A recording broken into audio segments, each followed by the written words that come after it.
Halo teman-teman, ketemu lagi dengan saya Rayudi di channel otomotif dan elektronik rumah tangga. Thank you banget buat teman-teman yang sudah mampir ke channel saya ini ya. Doa terbaik dari saya buat teman-teman semuanya, semoga diberikan kesehatan sesehat-sehatnya, diberikan rezeki dan kelancaran dalam segala aktivitasnya. Amin amin amin. Nah teman-teman, di video kali ini saya mau berbagi dengan teman-teman lagi ya seputar mobil. Ini adalah mobil Xenia 1300 cc tahun 2014. Nah ini permasalahannya itu kanvas koplingnya sudah tipis ya teman-teman. Jadi mobil ini sudah terganggu, sudah tidak nyaman lagi di bagian koplingnya.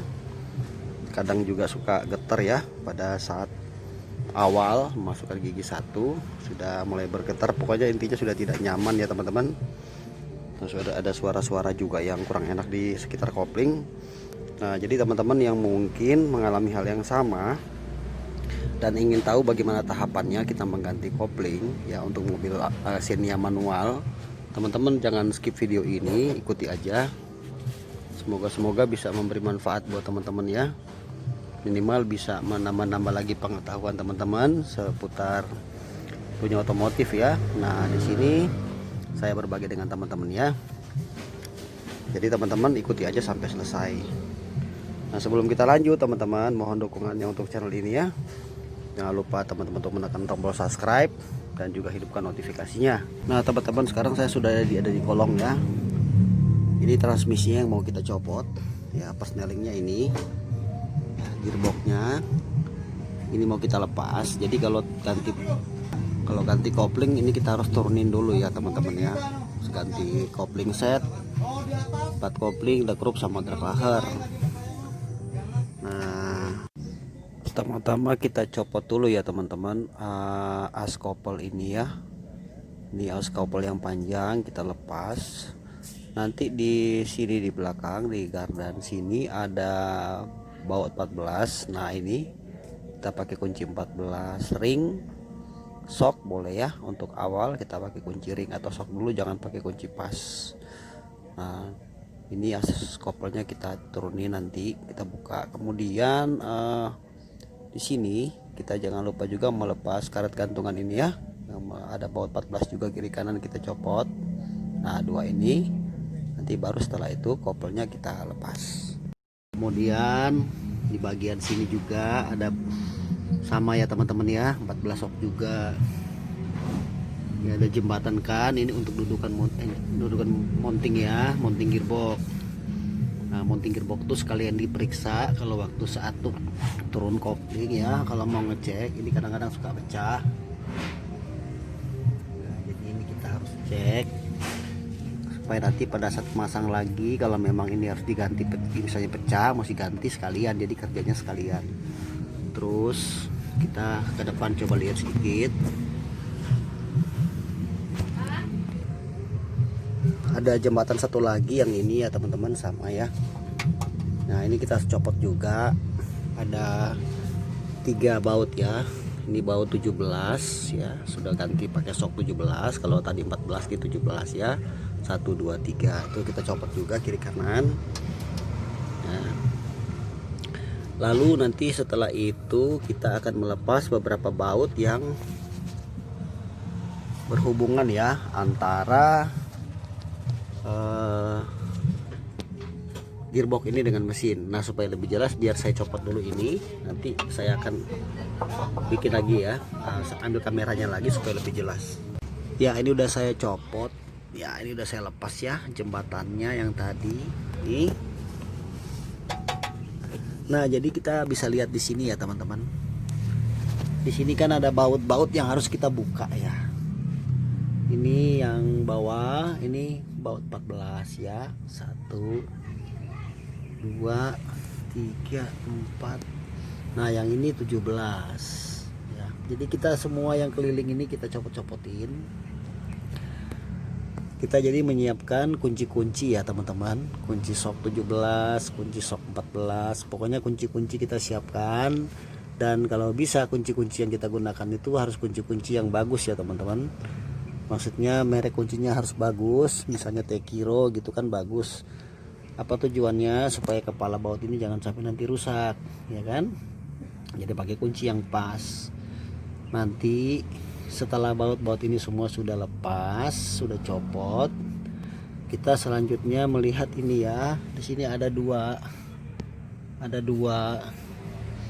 ini kabel dari persneling ya teman-teman. Jadi kalau kita menggeser tongkat persneling, maka kabel dua ini akan terhubung ke transmisi yang sini ya teman-teman. Nah ini ya, nah ini gerakan. Nah kalau kita geser dari atas, jadi ini kita buka juga ya, copot jepitan ini pakai tang, kemudian depan sini ada speed ya. Nah di sini ada speed di atas yang kita lepas, ada dua atas bawah. Nah teman-teman bisa lihat di sini ya, di sini kan sudah lepas as joint couple-nya ya. Nah penampakannya seperti ini ya teman-teman. Coba perhatikan ya, setelah tadi kita melepas ya, sana sudah copot ya untuk mounting gearbox ya, udah lepas, as couple sudah lepas. Nah kemudian di sini kan ada kabel penghubung ya, atau tali untuk persneling, ini ada dua ya. Ada speed di sini, nanti kita lepas speednya. Nah ini kan ada speed di sini dua ya, ini satu, ini satu. Nah ini kita copot, boleh pakai obeng, boleh pakai tang, nanti ini kita lepas aja ya, seperti ini. Langsung saya copot ya. Nah boleh bantu pakai tang, langsung kita lepas. Udah lepas dia ya, nanti masangnya lagi gitu ya teman-teman, jepit lagi. Ini jangan sampai hilang, ini nggak boleh taruh sembarangan ya, kalau bisa siapkan wadah. Sama yang atas juga gitu ya. Nanti setelah itu di sini ada kancingan ya, semacam spi, nanti kita copot juga. Ini ada satu di sini, yang atas lagi satu. Nah baru nanti setelah itu kita pisahkan. Kabel dua ini kita pisahkan ya dari transmisi, karena kan kita mau nurunin persneling ini ya. Oke teman-teman, nanti kita lanjut. Nah ini kan spinya udah copot, baru kita dingin aja ya, langsung copot ya. Nah udah kan, ini udah pisah ya, udah terpisah. Satu lagi juga gitu, yang atas sama ya. Ada spi juga di atas ini, kita tinggal tarik pakai tang aja. Boleh pakai tang lancip ini ujungnya, atau tang biasa. Kita tarik yang atas ini ya, kan ada di sini ya atas nih. Nah ujung ini ya kita copot, sebelah sini kita lepas, tinggal tarik aja, udah copot dia langsung ya. Ini spinnya, ini kita kumpulin jadi satu ya. Nah baru kita pisahkan seperti ini. Ini udah lepas dia, langsung kita copot aja. Oke udah copot. Nah kan dua-duanya udah lepas ya, kita pisahkanlah dari transmisi kan, udah seperti ini. Nggak ada lagi dia di situ. Ini kabel untuk kilometer, jangan lupa dicopot juga ya ini. Nah baru nanti baut-baut yang sini ya kita buka-bukain semua yang saya jelasin tadi dari pertama ya. Buka semua keliling ini sampai ke atas, termasuk dinamo starternya. Nanti kalau sudah seperti ini, baru nanti kita tinggal selanjutnya untuk menarik transmisi ini untuk turun. Jadi bisa dilakukan sendiri ya teman-teman. Oke saya lanjut. Nah, teman-teman ini udah lepas bautnya semua ya, udah copot, udah nggak ada lagi yang nempel ya, baik kabel-kabel maupun baut-baut udah lepas semua. Itu yang atas juga udah copot. Berarti kalau kita sudah pastikan tidak ada baut lagi yang menempel ya, dari transmisi ke mesin, barulah kita mau lepas persneling ini ya, kita nurunin si transmisi ini. Oke jadi kita bisa cukup lakukan cara seperti ini teman-teman ya. Kalau sendiri, saya sendiri sudah biasa ya mengerjakan begini, jadi tidak masalah. Jadi kita bisa bantu pakai lutut kita kasih kain lap sini untuk menahan sisi sini. Nah kemudian kita cukup menggoyang seperti ini ya teman-teman, kita goyang ya, kita goyang terus. Nanti kalau bautnya, nah itu sudah lepas ya, baru baru kita menarik ya. Langsung kita tarik aja teman-teman. Ini saya sambil pegang kamera juga ya. Nah ini udah lepas kan, tuh udah geser ya. Nah udah tinggal kita terusin sampai kita copot, udah lepas. Nah teman-teman udah lepas ya. Ini transmisinya udah copot. Ini penampakan dekrupnya ya. Nah di sini dia. Oke, sekarang kita lanjut untuk melepas baut-baut ini ya. Ada berapa baut? 1 2 3 4 5 6. Ada 6 baut kita harus copot ya teman-teman. Nah pertama-tama kita ambil palu dulu, palu sedang aja ya. Kita ketok dulu di setiap baut ini ya. Tujuannya apa? Supaya enteng. Nah semuanya kita ketok gitu. Nanti baru setelah itu kita gunakan kunci 12. Pakai kunci sok boleh, kunci ring 12 boleh, tapi tidak boleh pakai langsung kunci pas ya. Harus kendorkan dulu baru boleh pakai kunci pas. Kita buka aja langsung gini ya. Nah kalau sudah diketok dia enteng teman-teman ya. Jadi semua kita gituin, kita copot ya. Semua 6-6-nya kita lepas, baru kita melepas dekrupnya, baru kita lihat nanti kondisi si koplingnya seperti apa. Biar lebih detailnya nanti biar kita copot ya. Nah ini udah saya lepas semua ya teman-teman. Oke sip, jadi ini bautnya udah lepas semua 6-6-nya. Kemudian kita ambil obeng ini ya, kita congkel aja sini pelan-pelan. Oke ini kan ada pennya ini. Jadi kita ambil di sekitar pen aja ya. Nah sana juga begitu ada pennya. Kita buka-bukain.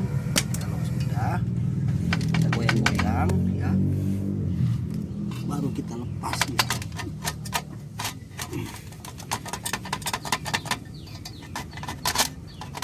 Ya oke. Nah udah copot ya teman-teman. Nah itu plat koplingnya di dalam.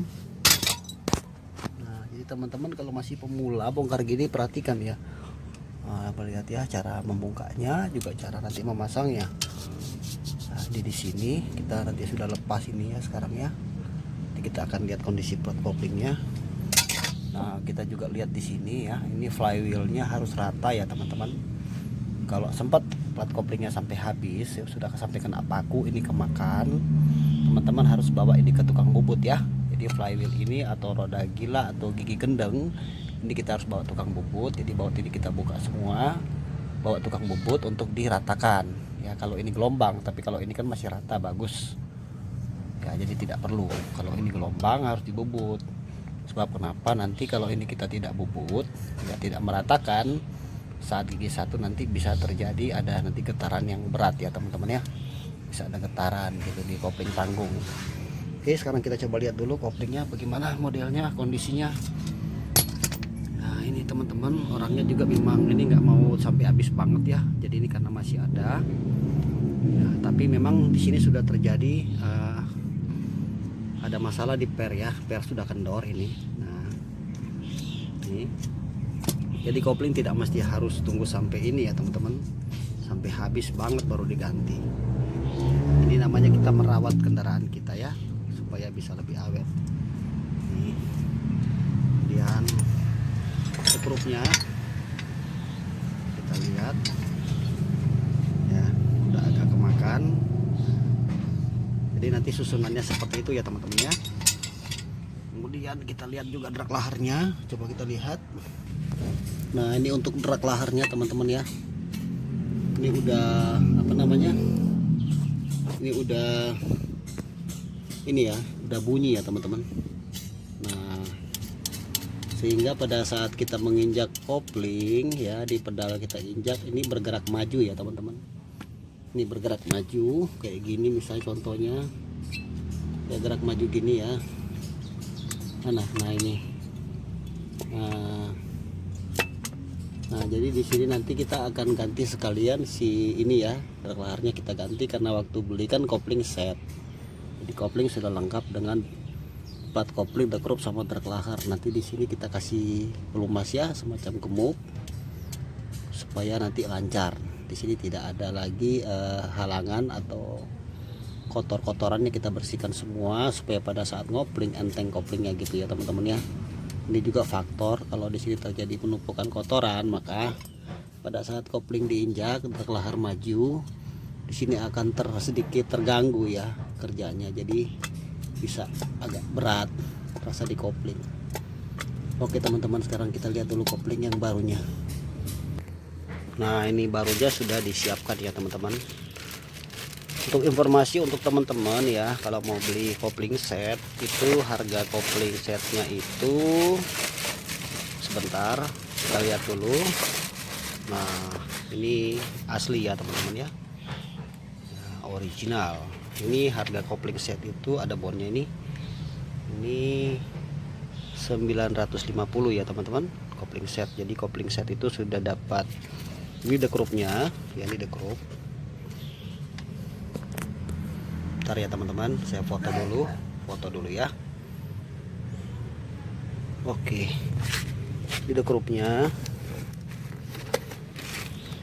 Nanti yang sana itu ini ya, apa namanya, plat koplingnya. Sebentar. Oke, kita buka. Nah ini ya, ini dia ada dekrupnya. Ini beda dengan cc-nya, beda-beda ya teman-teman ya. Jadi kalau misalnya 1300 ya kita harus bilang untuk 1300 ya, jangan nanti dikasih yang 1500, itu beda ya teman-teman. Ini dekrupnya, copot ya, ini dia. Kemudian coba kita ambil kanvas koplingnya. Ini sama juga ya teman-teman, semuanya asli ya. Nah, ini kanvas koplingnya ya, ini kanvas koplingnya teman-teman. Sudah saya buka, coba kita lihat ya. Oke, mantap ya. Ini kan pernya kenceng tuh ya kan, mantep. Nah, kemudian satu lagi rak laharnya ya teman-teman, harus diganti semua tiga-tiganya, karena kalau kita tidak mengganti tiga-tiga takutnya beberapa waktu kemudian ada yang rusak lagi ya. Terutama rak lahar ini harus wajib diganti ya teman-teman. Nah ini dia bekerja pada saat kopling diinjak baru dia bergerak. Jadi kalau setelan kopling terlalu tinggi ini nempel terus, jadi setelan kopling harus pas. Nah sekarang coba kita samakan ini sama atau tidak. Jadi sekalian saya jelaskan kepada teman-teman ya. Nah jadi kalau seumpamanya teman-teman mungkin dikasih kopling yang masih bagus sama teman-teman yang lain, pengen mastiin ini sama atau enggak ya, sebelum ini kita pasang, ini kita masukin dulu ke sini. Ini kan ada giginya nih. Nah gigi ini sama as persneling ujung ini ya, kan ini ada giginya juga. Nah kita masukin dulu ya ini ya ke sini ya. Masuk nggak dia? Kita masukin ya teman-teman. Coba kita masukin. Ya harus masuk ini. Nah masukkan. Nah jadi giginya pas ketemu ya.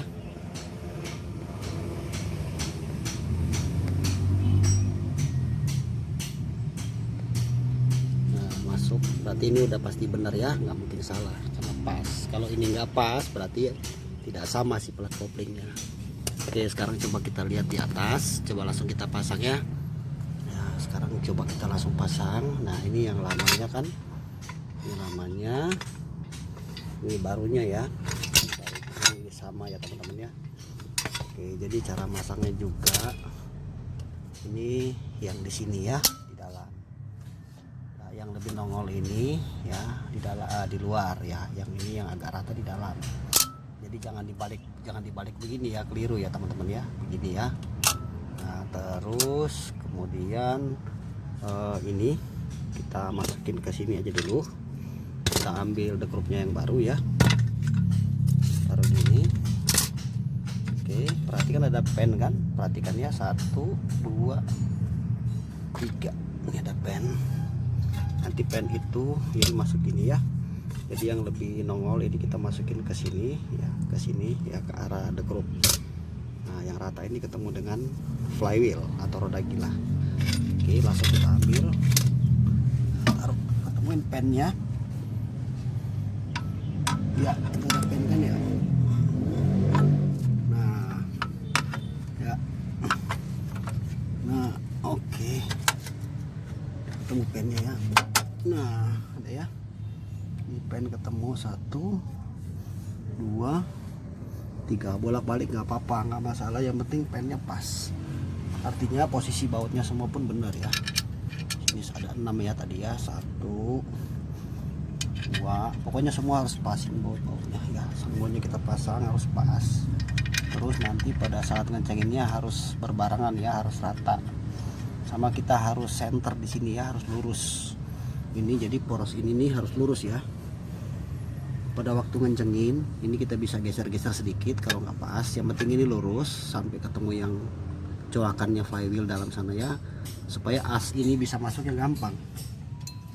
Ya, as ini bisa masuk gampang nih. Enggak. Langsung pas, langsung lurus ke dalam. Jadi gitu teman-teman ya. Jadi tinggal kita pasang semua baut-baut 66 ini, kita kencengin, kita ratain. Nanti ini pada saat dikencengin dia turun nih ke bawah nih. Turun. Nah, baru kita pasang si drag laharnya. Nah, coba teman-teman perhatikan ya. Ini kalau saya kencengin ya, ini nanti pernya per dekrop ini nanti dorong ke dalam ya teman-teman ya, menarik ya. Lihat ya, ini kan, nah ini akan menarik ya teman-teman.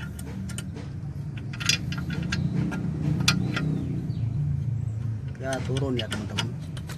Jadi ini salah satu penyebab juga kalau gigi susah masuk kalau pada saat ngopling ya. Bisa jadi dekrupnya kurang bagus. Kalau teman-teman mungkin beli barang imitasi gitu ya, itu nanti susah karena pada saat ngopling kan si kopling kan harus bebas ya teman-teman. Nah, baru bisa ngoper gigi. Waktu pada saat mesin dihidupkan itu kan masih berputar transmisi ya. Nah, coba lihat ya. Nah, ini kan udah menarik ya teman-teman. Nah, dia turun nih, narik dia ke dalam. Jadi gitu teman-teman ya, kita terus aja kita kencangin ini sampai semuanya kencang, benar-benar kencang. Terus ini jangan lupa harus lurus ya kayak gini. Nah, lurus kan. Jadi dia center ya teman-teman, jangan sampai miring supaya masukin naikin transmisi gampang, nggak susah. Nah teman-teman, oke ya, ini udah saya kencangin semua. Coba lihat perubahannya ya, ini sudah makin mendekat ya. Nah, kalau tadi kan di sini karena kita sudah kencangin dia turun ya. Jadi nanti si ini ya, si drag lahar tadi nanti nempel di sini ya teman-teman. Drag laharnya.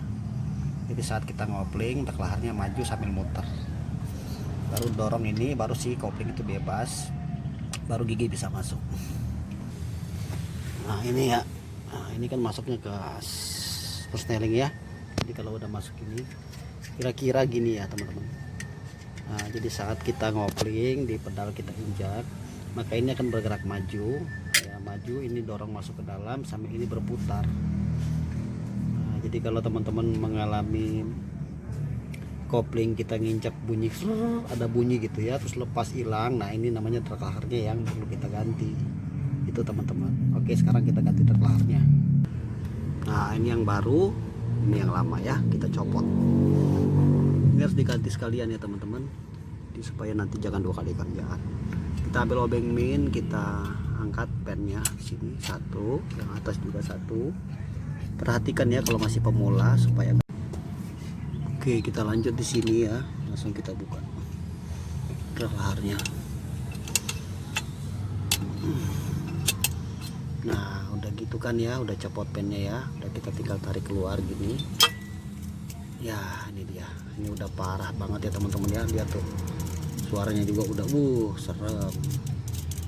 Coba ini yang masih baru kan enggak ya, mantap. Nah, ini kita bersihkan dulu ya. Setelah ini kita bersihkan, di sini kita kasih pelumas sedikit karena ini udah kering ya teman-teman, supaya ini lancar ya, maju munturnya lancar, jadi koplingnya empuk. Kita bersihkan, nanti kita kasih gemuk, baru kita pasang lagi kembali teman-teman. Baru jangan lupa kita untuk mengaitkan lagi ya si pen ini ya di lubang yang tadi. Oke teman-teman, itu aja sih yang saya bagikan ya. Ini tidak saya teruskan videonya karena masih panjang durasinya, tapi kurang lebih cara nuruninnya seperti ini. Dan nanti pada saat kita menaikkannya lagi ya kurang lebih hampir sama ya, tidak jauh berbeda. Jangan lupa teman-teman ya, baut-bautnya semua jadi cek, jangan sampai ada yang kendor ya. Oke teman-teman, gitu aja sih. Nanti kita ketemu lagi di video berikutnya. Salam sukses dari saya buat kalian semuanya. Semoga video ini bermanfaat. Thank you. Bye.